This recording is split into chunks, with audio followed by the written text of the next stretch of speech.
Have you ever wondered where it all began? What's the very first story of humanity? Today, we're diving deep into one of the most iconic and foundational narratives ever told. The creation of Adam and Eve and their life in the incredible Garden of Eden. It's a story of beginnings, innocence, choice, and consequences that has shaped cultures and beliefs for millennia.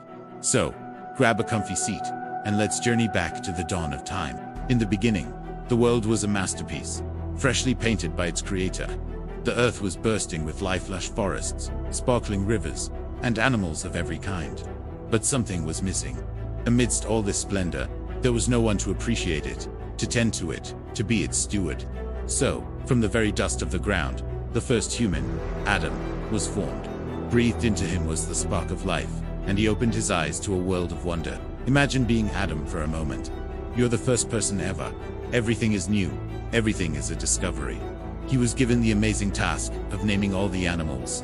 The majestic lion, the soaring eagle, the playful dolphin. Adam gave them their names, establishing a connection with the vibrant world around him. He explored his home, the Garden of Eden, a place of perfect harmony and abundance. The air was pure, the water was clean, and fruit hung heavy on the trees, ready to be eaten. There was no hunger, no fear, no struggle. It was, in every sense of the word, paradise. But even in paradise, surrounded by countless creatures, Adam was alone. He was unique, and there was no one else like him. Observing this, the Creator said it was not good for the man to be alone. So, while Adam was in a deep sleep, a companion was fashioned for him. This wasn't another creation from dust, but something much more intimate. From Adam's own side, the first woman, Eve, was created. When Adam woke and saw Eve, his reaction was one of pure joy and recognition. "This is now bone of my bones and flesh of my flesh," he exclaimed. He instantly recognized her as his counterpart, his partner, someone to share his life and the wonders of Eden with. They were two parts of a whole, designed to live in unity and companionship. In the garden, they were completely innocent, unashamed, and lived in perfect harmony with each other, with nature, and with their creator. Life was simple and beautiful. Their only job was to care for the garden and enjoy its bounty. They could eat from any tree they wished, except one. In the middle of the garden stood two special trees, the tree of life and the tree of the knowledge of good and evil. They were given a single clear instruction. You are free to eat from any tree in the garden, but you must not eat from the tree of the knowledge of good and evil, for when you eat from it, you will certainly die. This one rule wasn't meant to be a restriction, but a choice. It was a symbol of their free will, the ability to choose, to trust and follow the path laid out for them. For a time, Adam and Eve lived contentedly, following this simple guideline. They walked in the garden, in the cool of the day, sharing a close relationship with their Creator. There were no secrets, no guilt, just open and loving fellowship. The world was exactly as it was meant to be, but paradise was about to be challenged. One day, a serpent, described as the most cunning of all the creatures, approached Eve. It began a conversation, subtly questioning the one rule they had been given. Did God really say, "You must not eat from any tree in the garden"? It asked. The serpent twisted the words, planting a tiny seed of doubt. Eve corrected the serpent, stating the rule accurately. But the serpent was persistent. It directly contradicted the warning they had been given. "You will not certainly die," it hissed. "For God knows that when you eat from it, your eyes will be opened, and you will be like God, knowing good and evil." This was the ultimate temptation. The promise of hidden knowledge, of power, of being like God. The seed of doubt began to sprout into desire. Eve looked at the tree. Suddenly, it seemed different. The fruit looked delicious.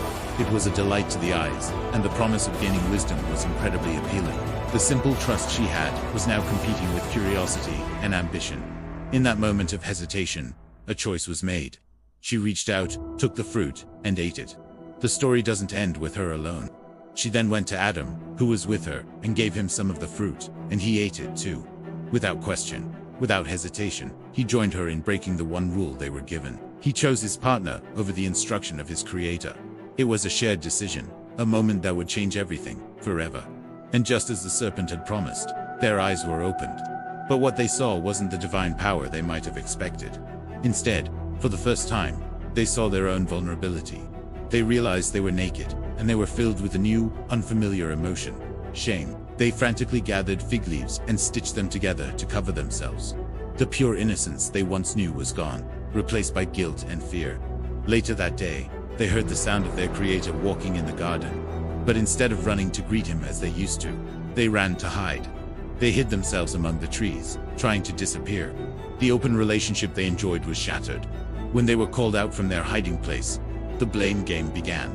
Adam blamed Eve, saying, "The woman you put here with me, she gave me some fruit from the tree, and I ate it." Eve, in turn, blamed the serpent. No one took responsibility. The consequences were immediate and far-reaching.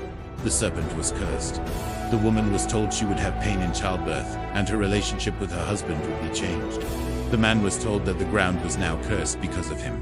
He would have to work hard and toil for his food, and eventually, he would return to the dust from which he came.